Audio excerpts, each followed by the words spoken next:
Meus irmãos, minhas irmãs, boa noite a todos, muita paz nos corações, muita alegria, é o que eu desejo na noite de hoje. Esse é um momento sempre muito especial, um momento em que retornamos para realizarmos o nosso trabalho de estudos da nossa casa espírita. Estamos ainda dessa forma, afastados da casa espírita, fazendo o nosso trabalho de forma virtual, mas sempre o realizamos com um amor muito grande e na certeza de que tão logo tudo isso vai passar e nós estaremos juntos para nos abraçarmos, é que eu vibro, e peço a vocês também que vibrem juntos na mesma sintonia, para que tão logo nós estejamos juntos presencialmente na Casa Espírita, e vai ser para a gente um momento assim muito especial e muito importante. Abraços a todos pelas saudades e pelo carinho que temos recebido ao longo de toda essa trajetória.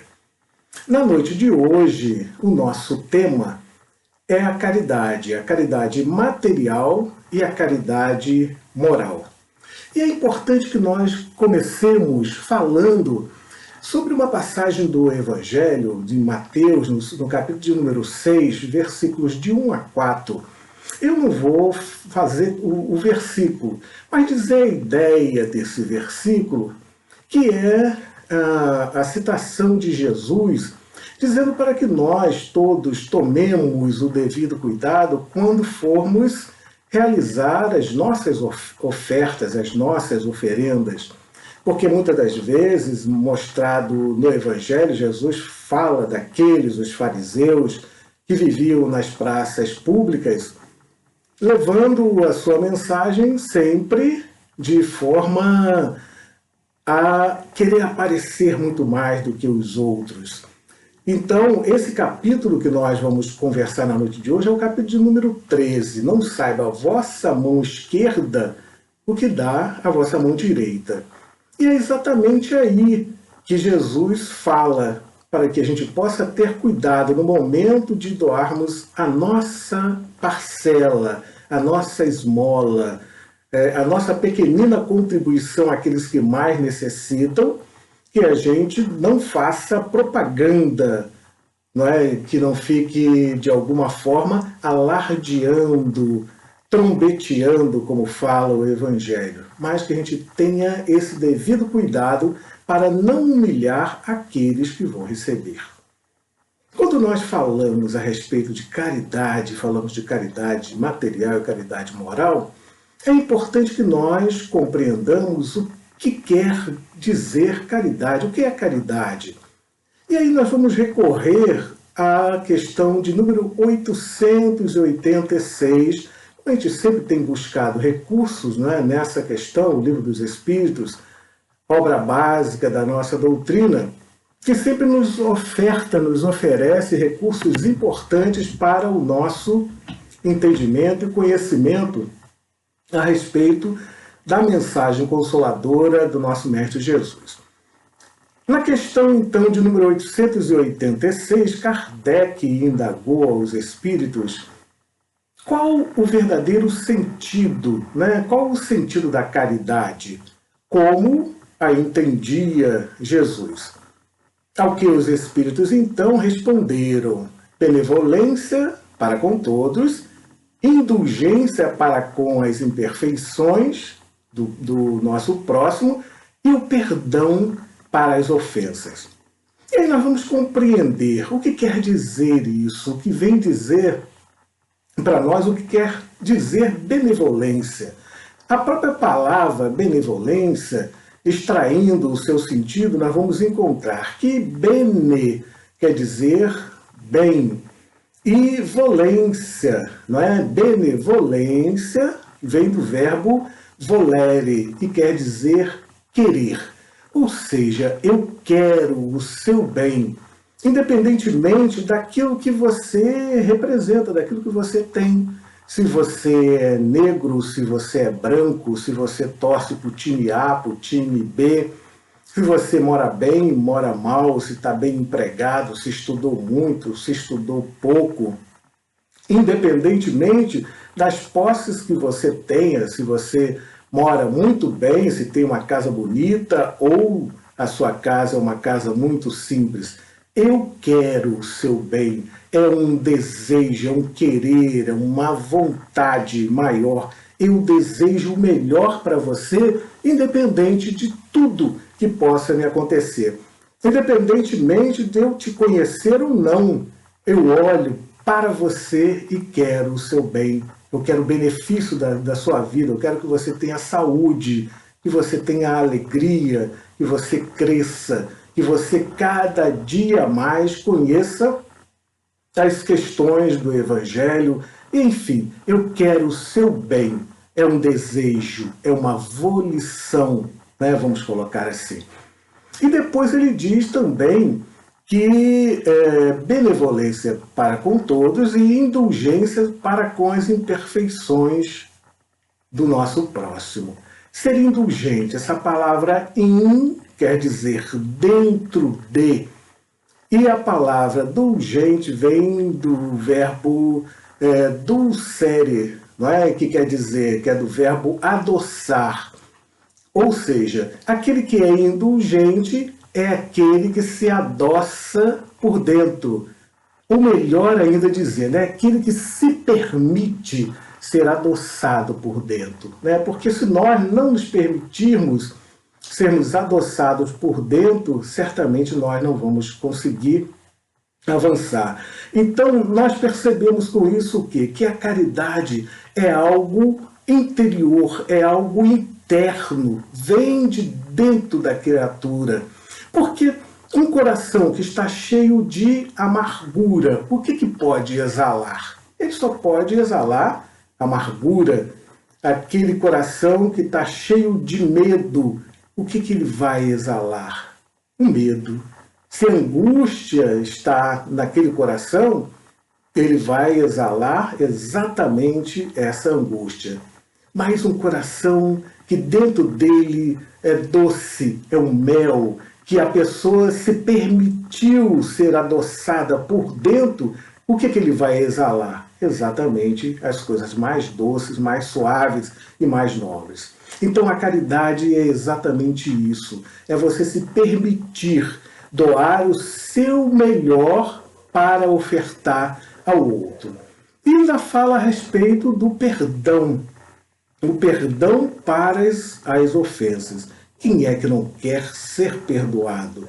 Todos nós desejamos esse perdão, né? O perdão de Deus, perdão para as nossas faltas, para as situações da nossa vida. Essa palavra perdão vem de perdonare.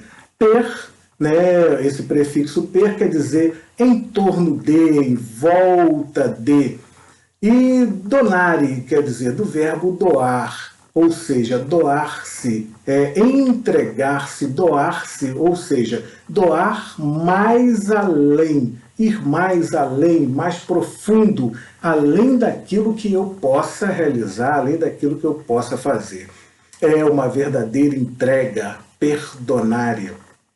Interessante que essa palavra, o perdonare, é uma gíria, um calão antigo, não é? Que essa palavra acontecia quando aquelas tropas romanas saíam em grande combate naqueles exércitos gigantescos e aqueles homens, aqueles comandantes com as suas tropas, colocavam sempre à frente aqueles soldados, e na grande maioria das vezes aqueles soldados eram inimigos que eram colocados à frente daqueles batalhões, e eles eram colocados ali com grandes armaduras pesadas, naquele sol quente, muito quente, andando pelas estradas de terra poeirentas. E mais logo atrás, naquela tropa, vinham ali os cavalos, depois todas aquelas carroças que vinham carregando todo aquele material bélico. Mas adiante daquele grupo vinham aqueles homens que às vezes cansados com aquela situação, porque andavam a pé longos e longos quilômetros, e na grande maioria das vezes brigavam. e com aquelas roupas pesadas, eles rolavam no chão, e aquela briga fazia com que, às vezes, um chão úmido abriam grandes buracos, não é? Haviam grandes buracos na terra. E daí surgiu aquele termo, né? Esse termo perdonar. E por quê? Aqueles buracos aconteciam ali, depois quando os cavalos vinham e passavam por ali, muitos deles quebravam as patas e tinham que ser sacrificados. As carroças também, que vinham com grandes pesos, ao passar por aqueles buracos, quebravam as rodas e elas tinham que serem trocadas. E isso atrasava todo aquele batalhão, né, que vinha por ali. O comandante, então, verificando aquela situação para que não acontecesse em outros momentos mais adiante, as brigas entre os soldados, a gíria da época era assim: tem que perdonar, tem que perdonar. Ou seja, perdonar significa tem que tampar os buracos, ou tapar os buracos, perdonar. E aí trazendo, né, essa gíria antiga, esse calão antigo lá daquela época, vamos verificar se perdoar não significa exatamente isso: tapar os buracos das nossas relações. E como temos tido buracos nas nossas relações e precisamos tapá-los. Daí a mensagem do Mestre Jesus na oração, né? Perdoe as nossas faltas, mas à medida que perdoarmos, né, os nossos devedores, mas à medida que nós também, do fundo dos nossos corações, concedermos esse perdão. E a gente pede sempre esse perdão ao Pai. Então, cada um de nós precisa verificar essa relação. Então, esse é o verdadeiro sentido da caridade, como entendia Jesus, de trazer os recursos internos, de trazer algo além, né? Algo mais do interior, porque a caridade não é algo externo, é algo que vem de dentro. Quando nós pensamos, então, nessa caridade material, não pensamos essa caridade material dissociada, desligada, desse sentido maior de entendimento e de amor ao nosso próximo. Porque nós não conseguiríamos pensar nisso. Vamos lá para o Evangelho, então, segundo o Espiritismo. Nesse capítulo de número 13, que é o que nós estamos estudando, nos itens de número 9.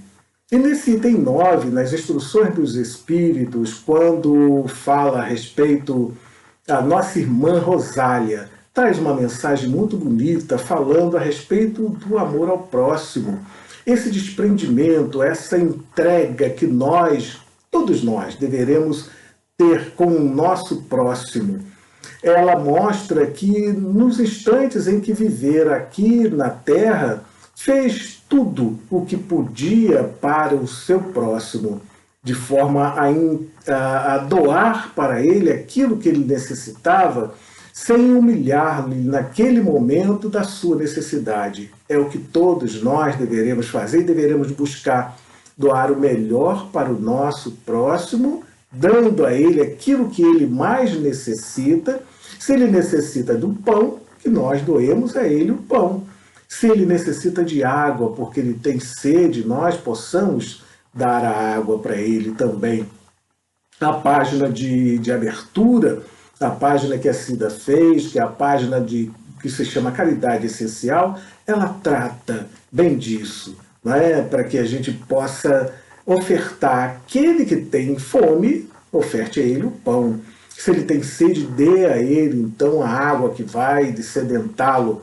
Mas se ele também tem uma necessidade de luz, que nós possamos, de alguma maneira, instruí-lo para que ele possa sair dessa sua ignorância. Então, todos nós podemos fazer um pouco mais. E a nossa irmã Rosália, ao chegar à pátria espiritual, ela reencontra aqueles que ela ajudara quando então encarnada, agradecidos pelos benefícios, pela ajuda que ela deu a cada um desses nos momentos de maior necessidade. Então, que cada um de nós também possa doar o seu melhor, a sua melhor parte em todos os instantes da vida. E aí nós ficamos pensando, mas eu não tenho nada de material para dar. E aí nós pensamos naquela senhora do óbolo da viúva, que tinha muito pouco, e que no momento de depositar lá no gasofilaço, eram só aquelas 2 moedinhas que ela tinha.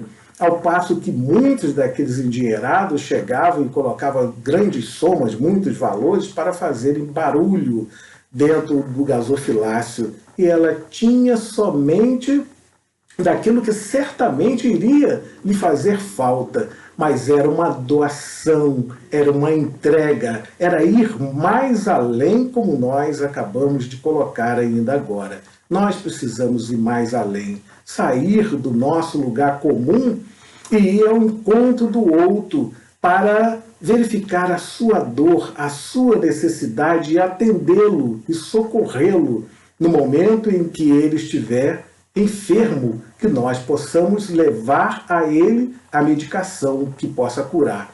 Se nós não temos esses recursos materiais, que possamos fazer por ele pelo menos uma oração, que possamos endereçar o nosso pensamento de amor, de simpatia, porque certamente a espiritualidade enviará um vanguardeiro do bem, enviará um anjo guardião que vai atender e vai socorrer e vai direcionar aquela pessoa com condições de ajudar e de auxiliar naquela hora. Mas que nós não passemos, como faziam os fariseus, ao largo e deixemos de lado. Eu quero ainda aqui falar, eu estava lendo um pouco sobre a história do apóstolo da caridade, Eurípides Barçanufo. Muitas das vezes nós nos lembramos sempre também do Dr. Bezerra de Menezes, que foi também esse apóstolo da paz, da caridade também, né? Do amor, da entrega ao próximo. Quantos e quantos momentos o Dr. Bezerra de Menezes doou da sua parte, dos seus recursos, para auxiliar aqueles que nada tinham. Dr. Bezerra de Menezes, quando ele não podia doar algo de material ao seu próximo, em um determinado momento, numa situação em que ele, verificando que não tinha nada o que doar para aquela pessoa, ele dá um abraço na pessoa. E aquele abraço é um abraço que traz a cura, que devolve então para aquela pessoa que estava necessitada, que era um enfermo, devolve para ele então o restabelecimento da sua saúde. Essa história ela é intitulada O Abraço do Bezerra. Então nós podemos dizer também que o Dr. Bezerra foi um grande apóstolo da caridade também, como muitos e muitos outros.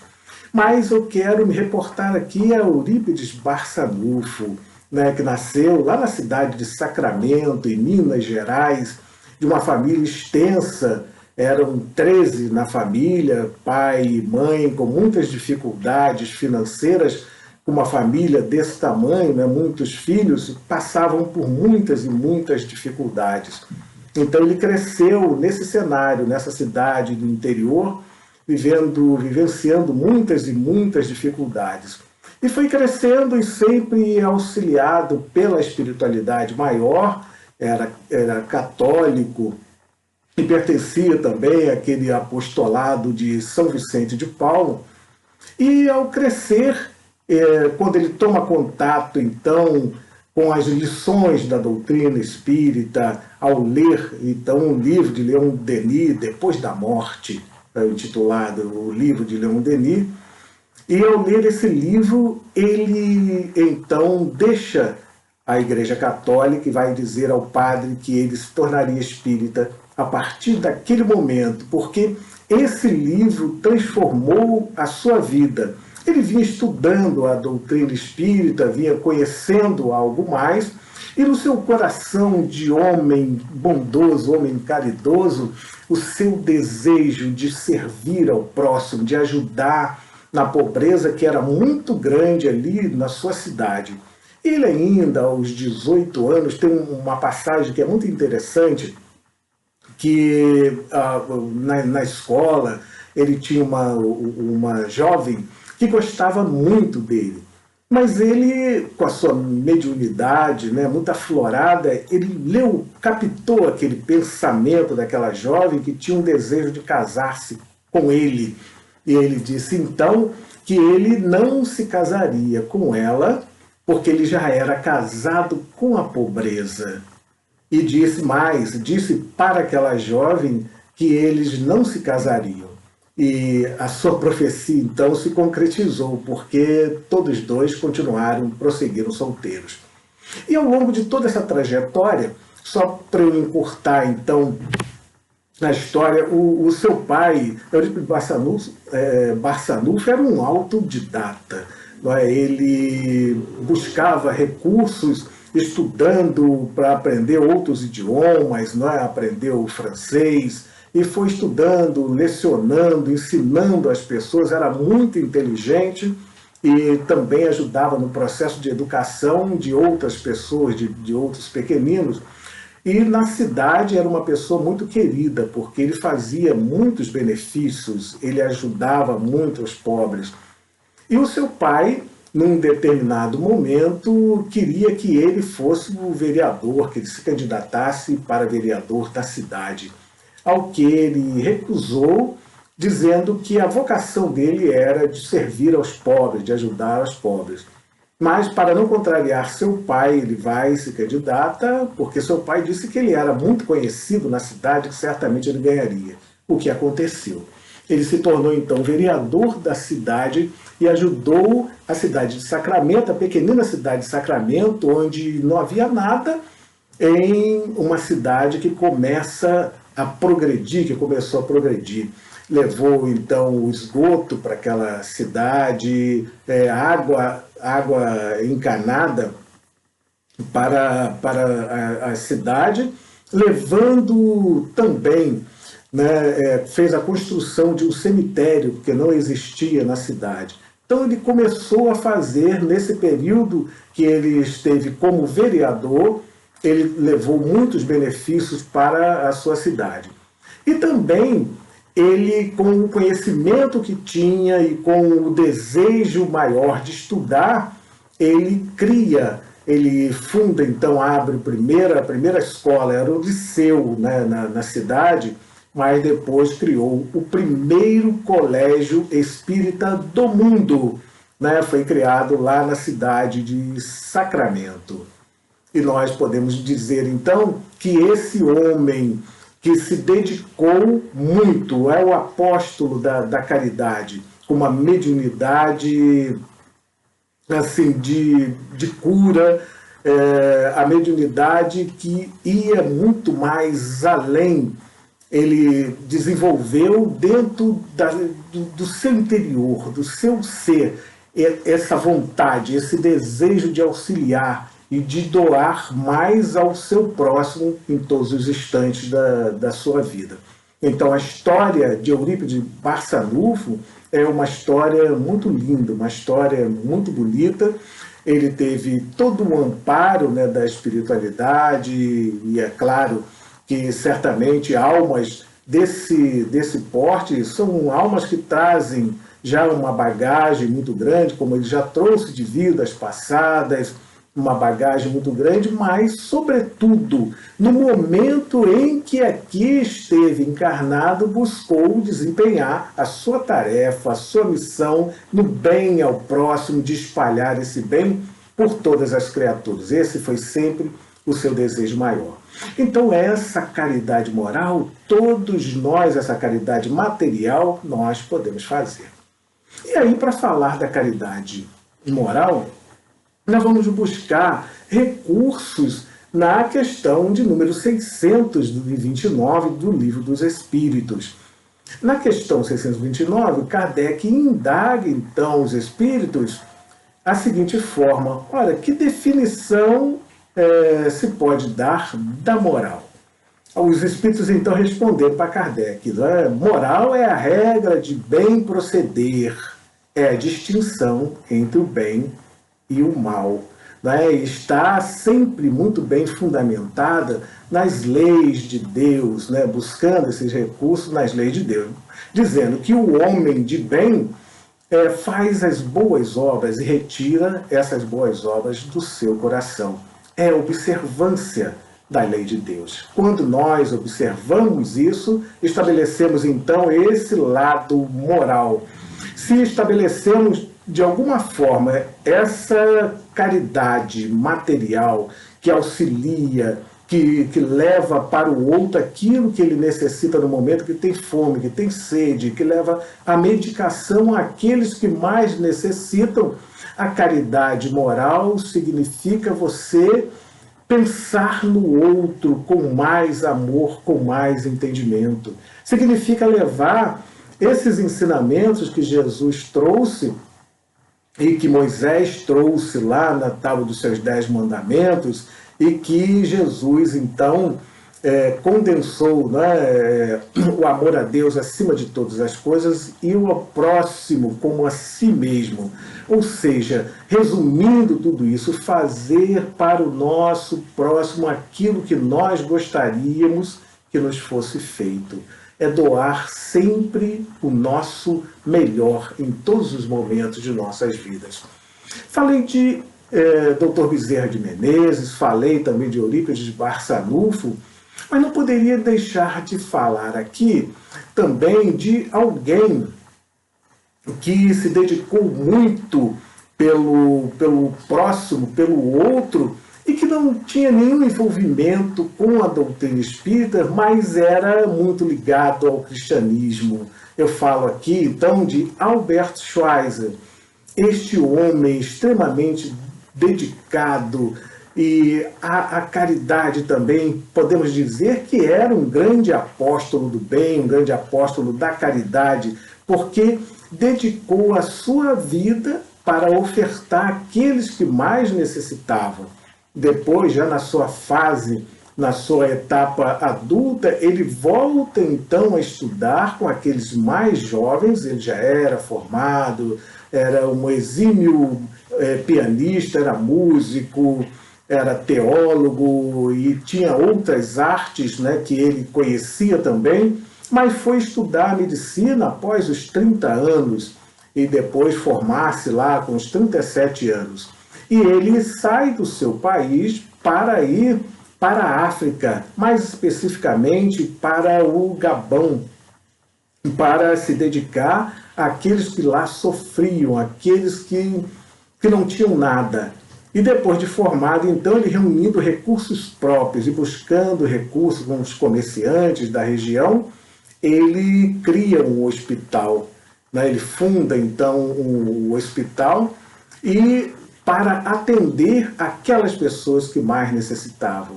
E também atende as pessoas que na época eram aqueles portadores da hanseníase, que no passado se chamavam de leprosos, para atender a essas pessoas. Ele dedicou toda a sua vida para o outro, para o próximo. São muitos esses exemplos que nós temos na nossa sociedade, e nós temos falado de muitos desses aqui, como Madre Teresa de Calcutá. E em muitos momentos, algumas pessoas até falam, né, mas essas pessoas estavam predestinadas. Não existe essa predestinação, existe esse amor, essa dedicação, esse trabalho no bem que todos nós podemos fazer, porque todos nós fomos criados simples e ignorantes, mas a nossa destinação é a perfeição. É um caminho que nós deveremos trilhar em todos os instantes de nossas vidas. Todos nós vamos atingir a perfeição. Uns mais rápido, outros demorarão mais tempo, mas vai depender de cada um de nós. Vai ter um momento em que a gente vai resolver ficar parado na estrada, pensando, refletindo, mas não podemos deixar de avançar. Avançar é a nossa meta, deve ser a construção desse caminho novo, desse caminho melhor, rumo a essa perfeição. Então, nós também podemos fazer sempre um pouco mais por aquele que necessita. Que nós nos dediquemos em todos os instantes das nossas vidas àqueles que mais necessitam. Que a caridade possa ser também um grande lema da nossa vida, da nossa etapa, se nós desejamos que as pessoas nos socorram nos nossos momentos de desdita, de dor, de dificuldades que atravessamos em nossas vidas ou que viremos a atravessar um dia lá no futuro, porque nós, pensando hoje no nosso processo, na nossa caminhada, todos nós precisaremos do outro. Ninguém aqui nessa terra foi criado para viver só. Nós deveremos caminhar juntos, muito embora nos núcleos pequeninos que nós estamos colocados, que não daria para viver todo mundo dentro da mesma casa. Mas o nosso grande campo, como fala o próprio Mestre de Jesus, o grande campo é o mundo. O mundo é o nosso grande campo. E a humanidade, ela é toda a nossa irmã. Um dia nós compreenderemos isso. Esses homens, dos quais ainda falei, certamente eles compreenderam muito antes do que nós e continuam, de alguma forma, nos intuindo, nos alimentando com suas energias de amor para que nós também consigamos trilhar esse caminho e que possamos saber como esse lema, que é o lema da nossa doutrina espírita, que fora da caridade não há salvação. Que nós tenhamos na nossa mente, nos nossos corações, essa convicção de que todas essas coisas vão passar, as dificuldades que nós estamos vivenciando no momento, elas terão um fim. Que nós continuemos vibrando, continuemos entrelaçando as nossas mãos e os nossos corações para bem servir ao nosso próximo com muito mais amor, com muito mais carinho. Estamos fazendo todo esse nosso trabalho de forma virtual e poderemos sim continuar vibrando através das nossas orações, dos cultos que realizamos nos nossos lares, dos demais estudos que fazemos através das redes sociais, dos canais ainda virtuais que estamos fazendo, continuando com as nossas vibrações por aqueles que mais necessitam. Eu, mais uma vez, fico agradecido pela chance em conversar com todos vocês na noite de hoje, estando aqui da minha casa, mas certamente trocando com vocês essa energia do amor e do bem, da qual eu me alegro muito. Muito obrigado, viu? Mais uma vez por isso, e que a gente possa estar reunidos tão logo na Casa Espírita, podendo trocar os nossos abraços. Muito obrigado, que Jesus nos abençoe nessa caminhada e nessa trajetória de bem servir ao nosso próximo com muito mais amor. Fique com Deus e até uma próxima chance, uma próxima oportunidade. Grande abraço a todos.